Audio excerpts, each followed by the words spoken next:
নমস্কার প্রিয় বিয়ার, আপনারা দেখছেন খবর তরঙ্গ। মোহাম্মদ ইউনূস নিজের ভাষণে বাংলাদেশে জাতীয় নির্বাচনের কথা ঘোষণা করেছেন। যদি নিজের কথা অক্ষরে অক্ষরে পালন করেন তাহলে অবশ্যই বাংলাদেশের জন্য খুশির খবর এবং বাংলাদেশের গণতন্ত্রপ্রেমী মানুষের জন্য আনন্দের খবর। কারণ এতে বাংলাদেশের মানুষ গণতন্ত্র ফিরে পাবে। বর্তমানে অন্তর্বর্তী সরকার যে পরিস্থিতি দেশে তৈরি করেছে তা থেকে রেহাই পাবে।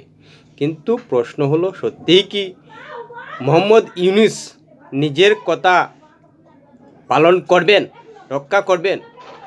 তার 10 মাস থেকে যা কার্যকারণ দেখা যাচ্ছে তাতে সন্দেহটা এসেই যাচ্ছে।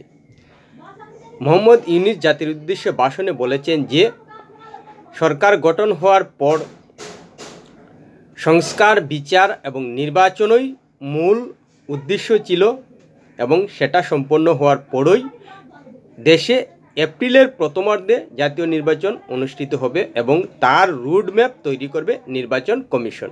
সেই সঙ্গে তিনি এও বলেছেন যে বাংলাদেশে অবাধ, সুষ্ঠু, নিরপেক্ষ এবং স্বচ্ছ নির্বাচন চায় অন্তর্বর্তী সরকার, যাতে বেশি করে রাজনৈতিক দল বাংলাদেশের জাতীয় নির্বাচনে অংশগ্রহণ করতে পারে এবং সুষ্ঠুভাবে নির্বাচন অনুষ্ঠিত হয়।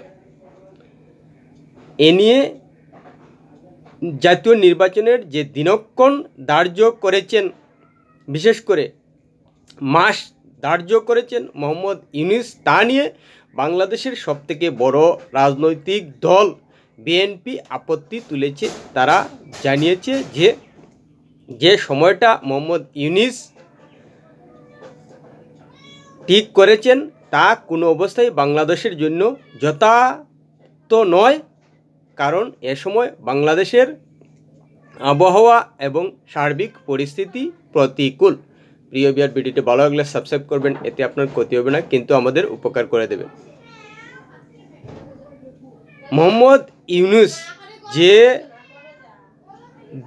মাস ঠিক করেছেন এপ্রিল মাসের প্রথমার্ধ বলে, তা নিয়ে বিএনপির আপত্তি রয়েছে। যদিও প্রতিবেশী হিসেবে ভারতবর্ষ সে নিয়ে চিন্তিত নয়, কিন্তু বাংলাদেশে নির্বাচন অনুষ্ঠিত হোক এবং জনগণের দ্বারা গণতান্ত্রিক সরকার প্রতিষ্ঠিত হোক সেটা চাইছে। কারণ বাংলাদেশে সরকার পরিবর্তনের পর প্রতিবেশী হিসেবে যে ভারতের সঙ্গে বাংলাদেশের সম্পর্ক তলানিতে টেকেছে এবং সীমান্তে উত্তেজনা এবং বাংলাদেশের বিভিন্ন ঘটনায় ভারত যে তার ফল ভোগ করছে সেটা আমরা মোটামুটি দেখতে পাচ্ছি। এবার অন্ততপক্ষে নির্বাচিত সরকার প্রতিষ্ঠিত হলে বাংলাদেশের মানুষের কাছে দায়বদ্ধ থাকবে এবং বিশ্বের বিভিন্ন দেশের কাছে, রাষ্ট্রপুঞ্জের কাছে বাংলাদেশের সরকার দায়বদ্ধ থাকবে। তাই স্বাভাবিকভাবেই দায়বদ্ধতার কারণেই বাংলাদেশের নির্বাচিত সরকারকে সুষ্ঠু পরিবেশ সৃষ্টিতে জোর দেবে। কিন্তু বর্তমান অন্তর্বর্তী সরকারের সেই দায় নেই বলেই বাংলাদেশে অরাজক পরিস্থিতি রয়েছে। আর এ নিয়ে বিএনপি সরকার জোর দিয়েছে এই কারণেই যে বাংলাদেশে এপ্রিলের প্রথমার্ধে মাধ্যমিক, উচ্চ মাধ্যমিক পরীক্ষা হবে এবং রমজান মাস থাকবে। সেই সঙ্গে আবহাওয়া প্রতিকূল হওয়ার দিকে এগোয় বাংলাদেশের পরিবেশ। তাই এই সময়টা কোনো অবস্থায় বাংলাদেশে জাতীয় নির্বাচনের জন্য উপযুক্ত নয়। সেই সঙ্গে বিএনপি হুঁশিয়ারি দিয়ে বলেছে যে যদি ডিসেম্বরের মধ্যে নির্বাচন অনুষ্ঠিত না হয় তাহলে তারা আন্দোলনে যাবে এবং পথ অবরোধের মতো হুঁশিয়ারিও দিয়েছে। এবার দেখার যে মোহাম্মদ ইউনূস বিএনপির কথা মেনে সিদ্ধান্তের পরিবর্তন করেন কিনা। তবে বিএনপি একটা ভুল কিন্তু করবে যদি আওয়ামী লীগকে সাধারণ নির্বাচনে অংশ নিতে না দেয়। কারণ এখন হয়তো আওয়ামী লীগের কার্যকলাপ নিষিদ্ধ করায় বিএনপি সংখ্যাগরিষ্ঠতা পাওয়ার একটা সুযোগ পেয়ে যাবে, কিন্তু তাদের রাজনৈতিক কর্মকাণ্ডে একটা কলঙ্ক থেকে যাবে যে আওয়ামী লীগের মতো একটা বড় দলকে এবং জনপ্রিয় দলকে নিষ্ক্রিয় রেখে বিএনপি সাহায্য করেছিল নির্বাচনে যেতে চুপ থেকেছিল, কোনো কথা বলেনি। যখন ভবিষ্যতে বিএনপি কখনো বাংলাদেশের রাজনীতিতে সংকটজনক অবস্থায় পড়ে যাবে, তখন কিন্তু গণতন্ত্রপ্রেমী আরেকটা রাজনৈতিক দল আওয়ামী লীগের সমর্থন পাবে না বিএনপি। আসলেই বিএনপি যেন তেন প্রকারে ক্ষমতায় আসতে চাইছে, যার কারণে আওয়ামী লীগের ছাত্র সংগঠন নিষিদ্ধ এবং আওয়ামী লীগের কার্যকলাপে বিধিনিষেধ থাকার পরও কিছু বলছে না। কারণ আওয়ামী লীগ সক্রিয় হলেই তাদের ক্ষমতায় ফেরা কঠিন হয়ে যেতে পারে। কারণ আওয়ামী লীগ নিষিদ্ধ হলেও এখনও যে গ্রহণযোগ্যতা রয়েছে বাংলাদেশের মানুষের কাছে, সেটা বিএনপি জানে। তাই বিএনপি চাইছে না যে আওয়ামী লীগ নির্বাচনে অংশগ্রহণ করুক। কিন্তু এভাবে পথে কাটা বিছিয়ে যদি ক্ষমতায় আসে, কিন্তু ভবিষ্যতে নিশ্চিতভাবেই জনমত বিএনপির বিরুদ্ধে যাবে, তখন কিন্তু আওয়ামী লীগের সমর্থন বিএনপি পাবে না। এবং এটা আমরা বিশ্বাস করি যে বাংলাদেশে গণতন্ত্র বজায় থাকতে হলে বিএনপি এবং আওয়ামী লীগই একমাত্র এই দুটি দল যারা বাংলাদেশে সুষ্ঠু এবং গণতান্ত্রিক পরিবেশ রক্ষায় জোর দেয়। আর অন্য কোনো দলকে তেমনভাবে বিশ্বাস করা যায় না। আশা করা যায় বিএনপি আওয়ামী লীগকে নির্বাচনে অংশ নিতে জোর দেবে এবং দাবি জানাবে নিজেদের রাজনৈতিক স্বার্থে। না হলে ভবিষ্যতে যখন জনমত পাল্টে যাবে, তখন কিন্তু আওয়ামী লীগের সমর্থন পাবে না। কারণ বিএনপির পদ দেখে আওয়ামী লীগ তখন বিএনপির বিরুদ্ধে এখন যে পরিস্থিতি বিএনপি সৃষ্টি করে রেখেছে তা হতে পারে। আসলেই বিএনপি একটা বড় ধাক্কা খেয়ে গেছে। কারণ হলো যে বর্তমান যেসব ছাত্র নেতাদের সামনে দেখা যাচ্ছে, তাদেরকে পেছন থেকে উৎসাহ দিয়ে গিয়েছিল, সমর্থন দিয়ে গিয়েছিল যাতে আওয়ামী লীগ সরকার পরিবর্তন হয় এবং তারা ক্ষমতার ধারে কাছে পৌঁছতে পারে, সেই পরিস্থিতি তৈরি হয়েছে। কিন্তু কি দেখা যাচ্ছে যে ছাত্র নেতারা কোটা নামে আন্দোলন করে সরকার পরিবর্তন করে নিজেরাই সরকারে এসে গেছে এবং নির্বাচনের নামগন্ধও নিচ্ছে না। যেখানে বিএনপি ভেবেছিল যে ছাত্র নেতারা দেশের মানুষের সহানুভূতির মাধ্যমে আওয়ামী লীগ সরকারকে সরিয়ে দিলে একমাত্র দল হিসেবে বিএনপি সরকারে আসতে পারবে। কিন্তু এখন কি দেখা যাচ্ছে যে ছাত্র নেতারা নির্বাচন করার নামই নিচ্ছে না। তাতে বিএনপি আশাহত হয়েছে এবং এই জন্যই বিএনপি জোর দিচ্ছে বাংলাদেশের জাতীয় নির্বাচন করার জন্য। যার কারণে পুরো ডেট দিয়েই বলছে যে ডিসেম্বরের মধ্যে নির্বাচন অনুষ্ঠিত করতে হবে। এত গেল বাংলাদেশের গণতন্ত্র ফেরানোর খবর, বিএনপির ভূমিকা এবং বাংলাদেশের বর্তমান অবস্থা এবং তার পরিপ্রেক্ষিতে কি করে গণতন্ত্রকে জোর দেওয়া বিএনপি কি করে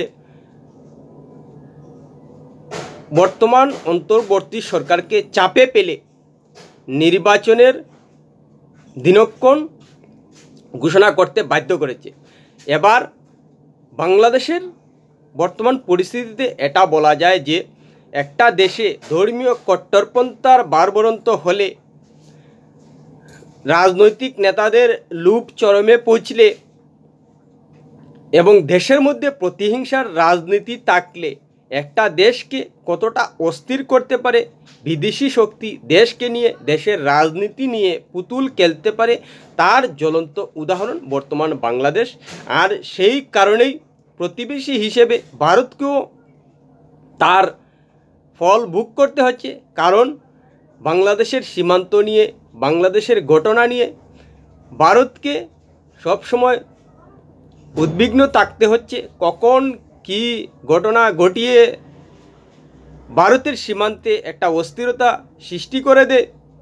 বাংলাদেশে যে সংখ্যালঘুদের নিরাপত্তা বিঘ্নিত হচ্ছে, তাতে যে ভারতের মানুষের মধ্যেও একটা উদ্বিগ্ন এবং অস্থিরতা দেখা যাচ্ছে, তা নিয়েও ভারতের কেন্দ্র সরকার, ভারতের রাজ্য সরকারগুলো চিন্তিত হয়ে রয়েছে। আর এখানেই প্রশ্নটা আসছে যে বর্তমান অন্তর্বর্তী সরকার অবৈধ সরকার বাংলাদেশে অরাজক পরিস্থিতি সৃষ্টি হওয়ার পর সেটাকে সুষ্ঠুভাবে নিতে পারছে না, সুস্থির করতে পারছে না, সুশাসন দিতে পারছে না। আর ধর্মীয় কট্টরপন্থা এবং মানুষকে সুশাসন দিতে না পারায় যে বর্তমান বাংলাদেশের পরিস্থিতি ভয়ানক অবস্থা ধারণ করেছে সেটা বলাই যায়। কারণ বাংলাদেশের বর্তমান অন্তর্বর্তী সরকার দেশের মানুষের জীবনের নিরাপত্তা দিতে পারছে না, সংখ্যালঘুদের নিরাপত্তা দিতে পারছে না। সরকার এবং সাধারণ মানুষকে বহির্বিশ্বের কাছে, ভারতের কাছে মিথ্যা বলতে হচ্ছে, সত্য ঘটনা লুকিয়ে দিয়ে। তাদের সেই সৎসাহস নেই যে সত্য ঘটনা বিশ্বের সামনে ভারতের কাছে তুলে ধরার, যার কারণেই সারা বাংলাদেশে সংখ্যালঘুদের উপর অত্যাচার হলেও, সংখ্যালঘুদের ধর্মীয় অনুভূতিতে আঘাত দিয়ে মন্দির ভাঙচুর হলেও সেই ঘটনা তুলে ধরতে পারছেন না। তাদের এতই সৎসাহস যে সত্য ঘটনা তুলে ধরার ক্ষমতা নেই। আর এটাই দেখা যাচ্ছে বাংলাদেশে শুধু ধর্মীয় কট্টরপন্থার বারবারন্তে, এবং সেই ধর্মীয় কট্টরপন্থাকে সরকার প্রশ্রয় দেয় বলেই সেই সরকার এবং সরকারি মাধ্যম এবং সংবাদপত্র যে দেশের অরাজক পরিস্থিতি এবং সংখ্যালঘুদের নির্যাতন সৎসাহসের সঙ্গে তুলে ধরতে পারছে না, মিথ্যায় আশ্রয় নিয়ে এটাকে অন্যদিকে ঘোরানোর খেলা খেলছে সরকার, সরকারি প্রশাসন, সংবাদ মাধ্যম, সামাজিক মাধ্যম এবং দেশের সাধারণ জনতা। সেটা পরিষ্কার হয়ে গেছে তাদের সেই সৎসাহস নেই যে বাংলাদেশে সংখ্যালঘুদের উপর কী অবাধে যে অত্যাচার হচ্ছে সেটা তুলে ধরার। এখানেই ধর্মীয় কট্টরপন্থা যে মিথ্যার আশ্রয় নেয় এবং মিথ্যাকে জড়িয়ে তাদের ব্যবসা চলে, সেটা যেন বাংলাদেশে রাজনৈতিক অস্থিরতা এবং অবৈধ সরকার থাকলে যে দেশে একটা নৈরাজ্য সৃষ্টি হয়, অরাজক পরিস্থিতি সৃষ্টি হয়, সেটা আমরা দেখতে পাচ্ছি। আশা করি যে মোহাম্মদ ইউনূস নোবেলজয়ী হিসেবে নিজের কথার খেলাপ না করে যা প্রতিশ্রুতি দিয়েছেন দেশের মানুষের সামনে, নির্বাচন এপ্রিলের প্রথমার্ধের মধ্যেই অনুষ্ঠিত করে দেশের মানুষের হাতে সরকার তুলে দেবেন। আর এতে করে বাংলাদেশকে সুষ্ঠু গণতন্ত্র ফেরানোর সঙ্গে সঙ্গে প্রতিবেশী ভারতকেও উদ্বিগ্নতা থেকে রক্ষা করবেন। প্রিয় বিয়ার ভিডিওটি ভালো লাগলে সাবস্ক্রাইব করবেন, এতে আপনার